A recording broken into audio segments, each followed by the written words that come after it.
สบายดีทุกคนก็คือซาเลนการยางเดือนที่2เลยเนาะทุกคนเข้าหมากมุมนี่แห้งเดี๋ยวจะให้เบิ่งน้ำการเป็นต้นไม้แบบนี้เด้อต้นไม้เห็นบ่ทุกคนต้นไม้จะอยู่ตรงหมดนะและถ้ายามมันออกหลอกโคตรงามก็คือเฮาจะย่างไปเฮ็ดเวียกอยู่เซนทรัลและระยะทางก็คือ850 เมตรจากอพาร์ตเมนต์ของเฮาเป็นเดือนที่2แล้วตอนนี้ก็คือแบบเขาเวียงบ่ายโมง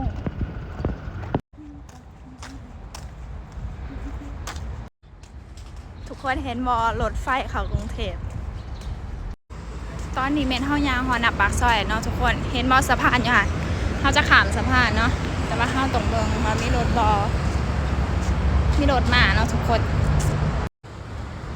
พอมีรถแล้วเขากะขามมาฝั่งนี้เลยแล้วเขาจะมาเบิงเลนสายว่ามีรถบอค่ะว่ามีเขากะขามไหลเนาะก็คืออยู่ไทยเพิ่นจะขี่เลนสายเนาะห่างจาก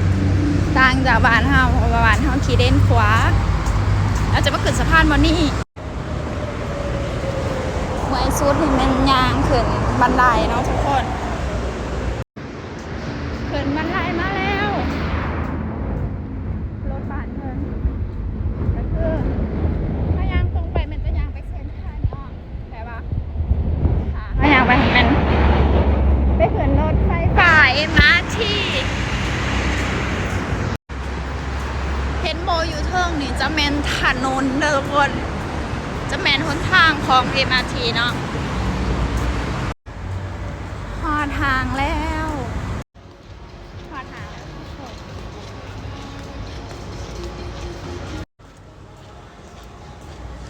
อันนี้ก็คือ Starbucks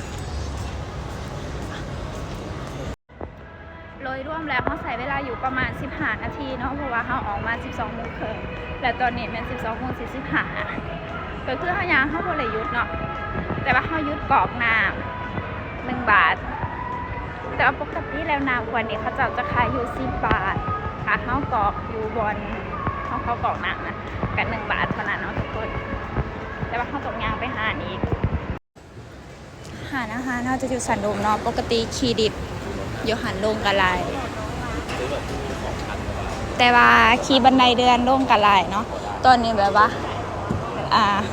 ชินกับการขี่บันไดเดือนเนาะใหญ่แห้งจะขี่บันไดเดือนลงอีกเดี๋ยวก็หอดห่างของเฮาเลยเนาะทุกคน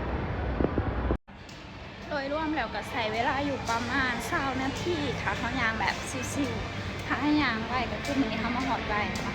แล้วเขาก็สิไปเก่าผมเกี่ยงเขาห่างเขาจะมาแหวนยังแหวนเก่าผมอยู่นี่เนาะทุกคนขอเบียดก่อนเด้อแล้วเจอกันเด้อบ๊ายบาย